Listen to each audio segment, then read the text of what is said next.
안녕하세요. 저는 37살의 여자이고 결혼을 생각하고 있던 사람입니다. 저에게는 가슴 아픈 집안 가정사가 있는데요. 저 어렸을 때 아버지가 공사장에서 일을 하시다가 사고를 당하시는 바람에 평생을 걷지 못하게 되셨어요. 그때 당시엔 저희 아버지도 저희 엄마도 아는 게 별로 없던 그냥 가난한 집안의 분들이라 제대로 된 처우도 받지 못한 채 돈 200만 원만 받고 합의한다는 사인을 했다고 하더라고요. 건설사 직원들도 딱 봐도 어수룩해 보이는 저희 아버지를 달콤한 말로 꼬드기며 다른 데서는 돈도 안 준다며 이 정도도 정말 많이 주는 거라고 했다고 했대요. 만약에 그때 제가 조금만 더 컸더라면, 아는 게 더 많았다면 저희 아버지가 저희 가족이 그런 불합리한 처우는 받지 않았을 텐데 항상 그런 부분이 마음에 많이 걸리곤 했어요. 그렇게 저희 아버지는 제대로 된 치료도 받지 못한 채 신경이 완전히 죽어 하반신 마비로 30년 동안 휠체어 신세를 지시며 사셨어요. 이런 불편한 몸으로 어떻게든 가장이 된 저희 엄마를 돕겠다며 손으로 할 수 있는 부업은 다 하셨어요. 그리고 저희 엄마 또한 밤이고 낮이고 두 자식들을 어떻게든 먹여 살리겠다고 아둥바둥 일을 하시며 사셨죠. 엄마야말로 안 해본 일이 없을 정도로 열심히 사셨어요. 식당 서빙, 청소, 택시 운전, 찜질방 등등 30년 동안 단 하루도 쉬어본 적 없는 분이셨죠. 누구한테나 그렇듯 엄마라는 존재는 너무나 애틋하고 가슴 아픈 사람인데 특히나 저한테는 더 가슴이 아픈 사람이었죠. 그렇게 저는 이런 아버지와 엄마 밑에서 어찌 보면 등골을 빼먹고 산 사람이나 다름없었어요. 딱히 제가 부모님 속을 썩이고 부모님을 힘들게 한 적은 한 번도 없었지만 이렇게 힘들게 사시는 부모님을 보면서 가끔씩 내가 이 세상에 태어난 것 자체가 우리 엄마랑 아빠를 힘들게 하는구나 라고 생각을 했거든요. 내가 없었더라면 우리 엄마가 내 책값 때문에 이런 고생을 안 해도 될 텐데, 내가 없었더라면 우리 엄마가 내 급식값을 안 줘도 될 텐데 하고요. 지금은 무상급식으로 급식값을 안 내지만 저 때만 해도 급식값을 냈었거든요. 그래서 고등학교 3년 동안 점심은 어쩔 수 없이 먹더라도 석식은 먹지 않고 굶어가며 야간 자율학습을 하곤 했어요. 하지만 이런 저와는 반대로 저희 남동생은 가난이 싫다며 방황을 많이 했고 흔히 말하는 불량 학생으로 학창시절을 보냈어요. 부모님 가슴에 대못도 많이 박았고 사고도 몇 번씩 쳐서 상대방 치료비도 많이 내주곤 했거든요. 어릴 때는 체벌로 말이 가능했지만 점점 머리가 커가면서 그것조차 먹히지 않더라고요. 정말 저희 부모님과 제 속을 많이 썩인 동생이었어요. 동생이 사고를 칠 때마다 남들에게 돌아오는 말은 저렇게 가난하고 가진 거 없고 부모가 제대로 대먹질 못했으니 애가 저 따위지 어디 모자란 집구석인 거 티내요? 라며 손가락질을 받았죠.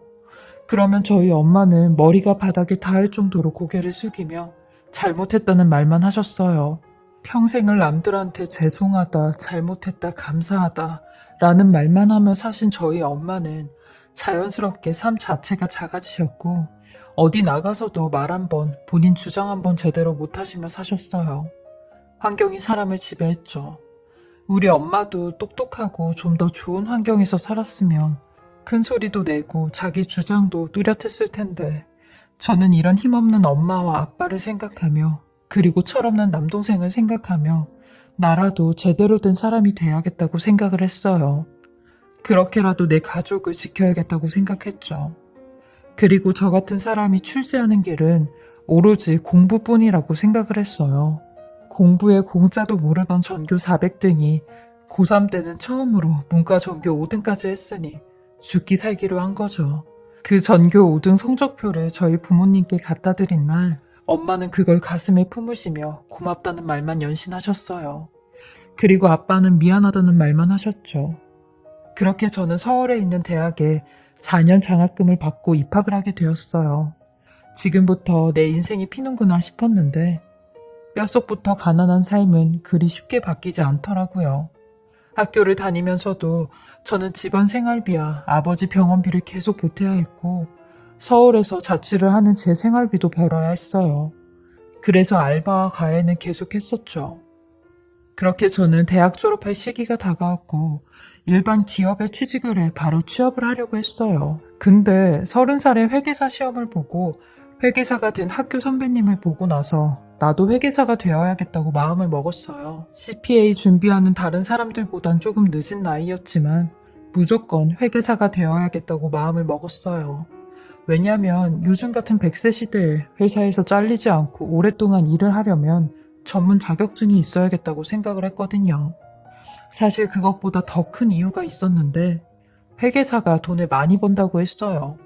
연봉이 높은 직업 중에 20위라고 할 정도였거든요. 그래서 회계사가 되어야겠다고 생각을 했죠. 그렇게 저는 고향으로 내려가 CPA 준비를 하였습니다. 근데 문제가 하나 있었는데 제가 시험 공부를 하게 되면 더 이상 알바를 못했기에 저희 엄마가 저 대신 일을 더 많이 해야 되는 상황이 온 거죠.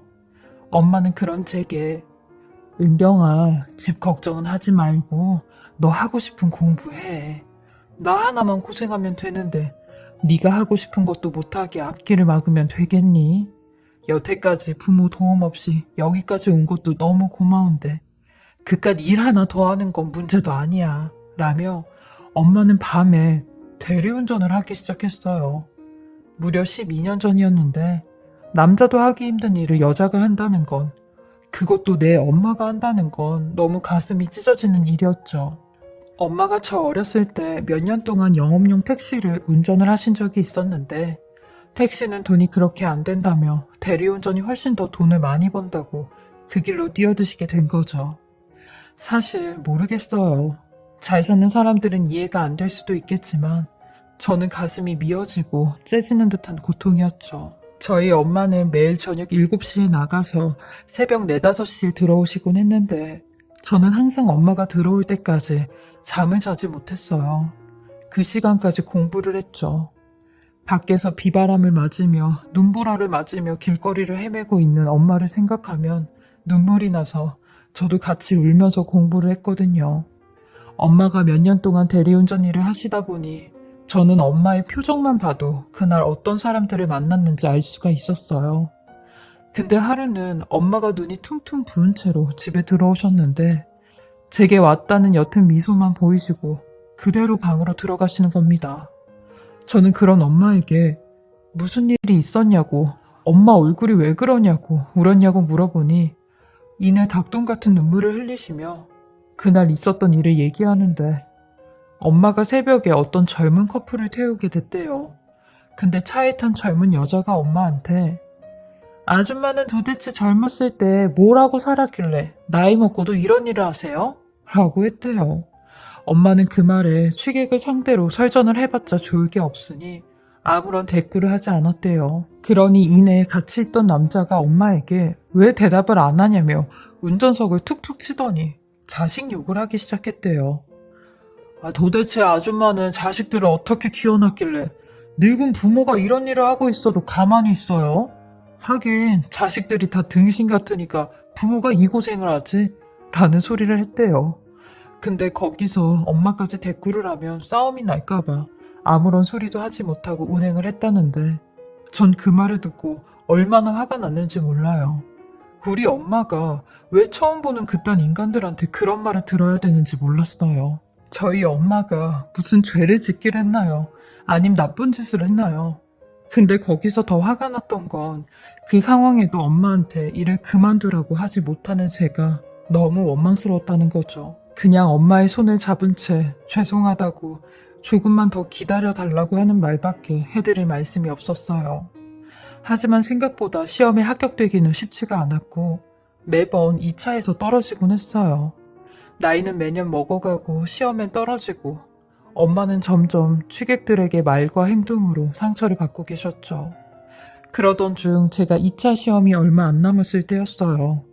또 한 번 엄마에게 큰 일이 생기게 되었습니다. 저녁에 일을 나갔던 엄마가 웬일로 일찍 집에 들어오신 겁니다. 근데 세상에 만신창이가 된 얼굴로 집에 들어오셨고 입고 있던 바지는 찢겨지고 팔은 상처로 가득했는데 저는 엄마를 보고 너무 놀래 도대체 이게 무슨 일이냐고 했어요. 그러니 제 고함 소리에 동생과 아빠도 잠에서 깨어났고 엄마의 얼굴을 보더니 아이, 도대체 무슨 일이 있었던 거냐고 엄마에게 막 재촉여 물어봤어요. 그러니 세상에 어떤 30대로 보이는 승객이 엄마에게 시비를 걸었다는 겁니다. 엄마가 그 승객의 목적지를 잘 몰라 길을 좀 알려달라고 하니 갑자기 그 승객이 엄마한테 내리라며 너 같은 건 대리할 자격도 없는 X라고 막 욕을 하기 시작했대요. 그러면서 무자비하게 운전석을 치고 핥히는데 순간 엄마도 목숨의 위협을 느끼고 갓길에 차를 세우고 간다고 하며 막 뛰어가는데 엄마를 쫓아 밀치고 못 가게 막고 무식한 사람들은 혼을 나봐야 정신을 차린다며 뭣도 없으니까 이런 학급일 하는 거 아니냐고 난리를 쳤다는 겁니다. 엄마는 그렇게 난리치는 그 사람을 간신히 떼어두고 그 먼 길을 혼자 달려왔다는데 너무 무서웠다고 하는 겁니다. 그 순간 겁이나 어떻게 될 수도 있겠구나라는 생각으로 후들거리는 다리로 앞만 보고 뛰어왔다는데 그 소리에 너무 가슴이 아프고 화가 머리 끝까지 났어요. 제 남동생 또한 난리를 치며 내가 그 자식 없애버린다고 가만히 안 될 거라고 하는데 저는 신고부터 하자고 했어요. 엄마, 그 사람 얼굴이랑 차 좀 기억나냐고 번호는 알고 있냐고 하니 엄마가 일하는 대리운전 업체에서 그냥 조용히 넘어가자고 했다는 겁니다. 그런 미미한 사건으로 신고하기도 좀 그렇다고 했다는데 엄마 또한 그냥 똥 밟았다 생각한다며 너 2차 시험 얼마 남지도 않았고 나도 그 사람 얼굴 보기 섬뜩하다고 나중에 보복이라도 하면 어쩌냐고 하는 겁니다. 저는 당장 업체에 전화를 걸어 그야말로 개거품을 물고 그 사람 전화번호 빨리 알려달라고 했어요. 그러니 돌아오는 대답은 이제 그만 나오시라는 말뿐이었네요. 그렇게 저희 엄마는 직장을 잃고 마음의 상처까지 받고 4년 만에 그 일을 그만두게 되었어요. 그리고 저는 이런 상황에서도 2차 시험 준비를 해야 했고 이거 아니면 나는 죽는다라는 마음으로 시험에 임했어요. 그렇게 저는 드디어 4년 만에 회계사 시험에 합격을 하게 되었습니다. 이 감격스러운 합격 소식을 가족들에게 전하며 온 가족이 엉엉 울었습니다. 그리고 그동안 정신을 못 차리고 살았던 제 동생도 엄마와 저의 이런 모습을 보고 지도 이제부터라도 정신을 차리고 살겠다며 그동안 불효한 거 죄송하다고 꺽꺽거리며 울더라고요. 그날 저희 가족은 또 한 번 단단해지고 굳어지게 되었죠. 근데 문제는 그날 이후로 저희 엄마가 트라우마가 생겼어요. 그래서 길거리에 지나가는 남자들만 봐도 움찔거리셨고 일단 남자들과는 대화조차 힘들게 되셨어요. 저도 이런 엄마의 모습을 보니 남자를 만나고 싶다는 생각이 사라졌고 거의 한 5, 6년 동안은 제대로 남자를 사귀어 본 적이 없었어요. 그냥저냥 스쳐 지나가는 사람들 뿐이었죠. 그렇게 제 나이 35살이 되었어요. 엄마는 이런 제게 은경아, 괜히 네가 엄마 때문에 시집도 못 가고 남자도 못 만나는 거 아닌가 싶어. 엄마도 이제 많이 좋아졌으니까 좋은 남자 있으면 만나고 엄마한테 소개 좀 시켜주고 그래 라고 하셨죠. 근데 사람에게도 인연이 있다고 재작년에 어떤 한 남자를 만나게 되었는데 회사에서 일로 알게 된 사람이었어요. 38살의 나이에 중소기업 차장까지 단 사람이었죠. 일단 사람 자체에서 풍기는 인성이 너무 올곧았고 작은 거 하나하나에도 배려할 줄 아는 괜찮은 사람이었어요. 그분도 저와 비슷하게 일만 하다가 홍기를 놓친 케이스였고 어떻게 저랑 마음이 잘 맞다 보니 연애까지 하게 되었네요. 사실 그 나이에 연애라고 하면 결혼을 빼놓을 수 없었기에 정말 신중히 생각하며 만남을 가졌습니다. 그리고 1년 만에 서로 결혼 얘기가 오고 갔고 결혼까지 결심을 하게 되었어요. 저는 남자친구와 사귀면서 굉장히 조심스러워 단 한 번도 저희 부모님을 소개시켜 준 적이 없었는데 저희 집 가정사는 전부 다 이야기를 했어요. 아버지의 장애부터 힘겹게 산 엄마의 이야기 그리고 제가 살아왔던 이야기까지 전부 다 해주었죠. 그러니 남자친구는 눈가가 촉촉해지며 너무 훌륭한 부모님을 두었다며 은경씨가 이렇게 좋은 사람으로 클 수밖에 없었던 이유를 알겠다고 하더라고요. 말이지만 그 말이 참 고마웠어요. 그렇게 저는 남자친구 부모님을 먼저 찾아뵙고 얼마 지나 저희 부모님께도 남자친구를 소개시켜드리기로 했어요. 연애를 하면서 엄마한테 남자친구 이야기를 많이 했는데 엄마도 무척 궁금해했었어요. 그러면서 은경이 네가 괜찮다고 좋다고 하는 사람이면 엄마도 분명히 마음에 들 거야. 우리 딸이 좀 야무진 사람이야 라고 하셨죠. 저는 본가로 남자친구를 초대하고 싶었지만 집이 너무 누추해 앉을 곳도 없어서 식당에서 만나기로 했습니다. 저와 남자친구는 먼저 식당에 도착해 부모님과 동생을 기다리고 있었죠. 그리고 한 10분 뒤 저희 가족들이 왔고 저는 엄마의 안색부터 살폈어요. 아직까지 엄마가 남자 사람 보는 걸 힘들어 하셨거든요. 그리고 어김없이 엄마는 약간의 식은땀을 흘리시며 남자친구 얼굴을 슬쩍 보곤 떨떠름한 표정을 짓고 마셨어요. 제가 남자친구한텐 사전에 엄마의 사정 이야기를 해둬서 남자친구도 융통성 있게 행동을 하더라고요. 엄마한테도 굉장히 조심스럽게 대했어요. 그리곤 불편하지만 나쁘지 않게 식사를 끝냈습니다. 그리고 식사가 끝나갈 때쯤 엄마는 화장실에 가고 싶다며 밖으로 나갔고 남자친구도 미리 밥과 계산을 하고 오겠다며 나가더라고요. 그리곤 얼마 있다 남자친구한테 나 볼일 좀 보고 들어갈게. 긴장했더니 배가 많이 아프네. 라는 메시지가 왔고 엄마와 남자친구를 기다리고 있었습니다. 근데 한 10분이 흘렀는데도 엄마는 돌아오지 않았고 남자친구도 오지 않는 겁니다. 엄마는 가뜩이나 핸드폰까지 두고 나가셔서 연락이 안 되었죠. 저는 엄마를 찾으러 갔다 오겠다고 했고 화장실로 들어갔어요. 근데 엄마가 없는 겁니다. 혹시 밖에 나갔나 싶어 엘리베이터를 기다리고 있는데 살짝 열려진 비상 계단 쪽에서 어떤 사람의 흐느끼는 목소리가 들려왔어요. 그리곤 곧이어 남자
친구의 목소리까지 들리기 시작하는데 제 남자친구가 잘 계셨죠? 제가 한번 찾아뵀었어야 됐는데 이렇게 만나게 되네요. 가끔씩 아주머니 생각나긴 했었는데 이렇게 또 만나게 되네요. 아까 저보고 놀라셔서 식은땀 흘리신 거죠? 라고 하는 겁니다. 그러니 엄마가 아니라고 하는데 곧이어 남자친구가 저 보시고 또 도망가려고 하시는 거세요? 이번에는 도망가지 마시고 우리 같이 잘 살아봐요. 이제 제 장모님이 되실 거 아니에요. 제가 이렇게까지 말을 하는데 딸 인생 망치지 마시고 우리 잘 지내보자고요, 어머님. 이라고 하니 저희 엄마 떨리는 목소리로 절대 안 돼. 너는 내 사이가 되면 안 되는 거 몰라? 네가 더 잘 알고 있지 않냐고 라는데 저는 도대체 이게 무슨 말인가 싶었고 비상문을 열어 두 사람이 있는 쪽으로 갔어요. 그리고 보게 된 장면이 남자친구가 엄마를 두 손으로 막고 있는 겁니다. 저는 그 모습을 보자마자 둘이 지금 뭐하고 있냐고 소리를 질렀고 도대체 둘이 무슨 대화를 나누고 있냐고 했어요. 엄마랑 당신 서로 알고 있는 사이냐고 했죠. 도대체 어떻게 아는 사이냐고 했어요. 그러니 남자친구는 눈을 동그랗게 뜨며 왜 그러냐고 어머님이 여길로 나와 계시길래 걱정돼서 따라왔다고 별일 아니라고 하는데 엄마는 그런 남자친구를 밀치고 저를 끌고 밖으로 나가시는 겁니다. 그리고는 절 보며 그놈이야 라고 하는 겁니다. 전 어안이 벙벙해 무슨 말이냐고 했어요. 그러니 내가 아까 처음 봤을 땐 긴가민가 했었는데 그놈이 맞더라고. 8년 전에 내가 대리운전하면서 나를 그렇게 막 했었던 놈 그놈이라고. 내가 지를 알아보는 것 같으니까 날 뒤쫓아와선 같은 협박을 하는데 은경아 엄마 너무 무섭다 라며 사시나무처럼 벌벌벌 떠시는 겁니다. 저는 그런 엄마를 일단 차에 모셔다 드리고 동생에게 연락해 그 인간 들어왔냐고 했어요. 그러니 아직 안 들어왔다며 왜 다들 안 오냐고 하는 겁니다. 그래서 동생한테 엄마가 했던 말들 전부 다 해주었고 빨리 그 인간 찾아보라고 했어요. 그러니 동생도 가만 안 두겠다고 하는데 저 멀리서 그 사람이 저한테 다가오는 겁니다. 그러면서 절 붙잡고는 어머님이 자기한테 무슨 말을 했는지 모르겠지만 당신 어머니 정신이 좀 이상하신 것 같아 라는 말도 안 되는 소리를 짓거리는데 전 그 인간을 밀치며 말 조심하라고 했어요. 그리고 네 그 쓰레기 같은 두 얼굴 때문에 하마터면 내가 아주 큰 실수를 할 뻔했다. 네가 우리 엄마한테 했던 행동들 때문에 우리 엄마가 8년 동안 얼마나 지옥 속에서 산지 알아? 밖에도 안 나가고 사람들도 못 만나고. 근데 뭐? 우리 엄마 정신이 이상해? 야, 이상한 건 우리 엄마가 아니라 너야, 이 뱀 같은 사악한 인간아 라고 하니 저를 밀치며 본색을 드러내는데 뭐? 뱀 같은 사악한 인간? 이런 그 엄마의 그 딸이라고 어디서 그지 같은 것들이 나한테 말을 이따위로 하고 있어? 내가 오냐오냐 해주니까 진짜 사람을 뭘로 보네? 너도 네 엄마처럼 겪어봐야 정신을 차리냐? 7년 전이건 8년 전이건 그때도 네 엄마 저렇게 지질이 궁상같이 못같이 생겨서 기억하고 있었는데 오늘 보니까 변한 게 하나도 없더라. 역시 사람은 태어나기 제대로 태어나야 되는 거야. 그러니까 인생 그따위로 살지 라고 하는데 저 멀리서 제 동생이 그 인간을 향해 달겨드는 겁니다. 동생도 완전히 이성을 잃었더라고요. 가만히 있다간 정말 큰일이 일어날 것 같아 동생을 간신히 떼어내며 이런 인간도 아닌 놈 상종하지 말자고 했어요. 더러운 인간 상종했다가 괜히 우리 인생까지 다 망친다고 그만하라고 했네요. 동생은 그 인간한테 시원하게 욕 한 바가지 하고 난 뒤 뒤돌아 가래침을 뱉더라고요. 알고 보니 이 뱀 같은 놈이 엄마보다 저희 엄마를 먼저 알아봤고 아무런 반응이 없는 엄마의 뒤를 쫓아가 이런 식으로 협박을 했다는데 저는 엄마를 진정시켜드리며 엄마가 내 인생을 살렸다고 했어요. 만약에 8년 전 엄마가 저놈을 만나지 않았더라면 내가 아무것도 모르고 저놈이랑 결혼까지 했을 뻔한 거 아니냐고 했죠. 이래서 엄마가 내 엄마라고 부모라고 했어요.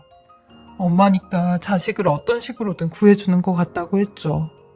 그러니 엄마는 제 손을 꼭 붙잡아주며 사랑하는 내 딸 은경아, 이 엄마는 살아서도 죽어서도 항상 네 옆에서 네 엄마 노릇 할 테니까 이 세상 살아가면서 아무 걱정하지 마.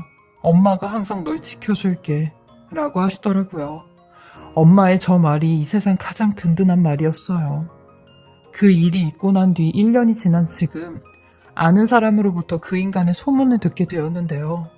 40살이 될 때까지 장가를 못 간 이유가 다 있었더라고요. 파혼을 3번이나 했다는데 진짜 하마터면 제 인생이 제대로 꼬일 뻔했어요. 저는 여전히 회계사로 열심히 일하고 있고요. 결혼 생각 없이 제 가족들과 행복하게 지내는 중입니다. 그리고 올 초에 남동생과 여자친구의 혼전 임신으로 이쁜 조카까지 생겨 조카 보는 맛을 살고 있어요. 저의 산전수전 인생 이야기 들어주시고 읽어주셔서 감사하고요. 제 이야기를 들어주신 모든 분들도 다 행복만 가득하시길 바라겠습니다.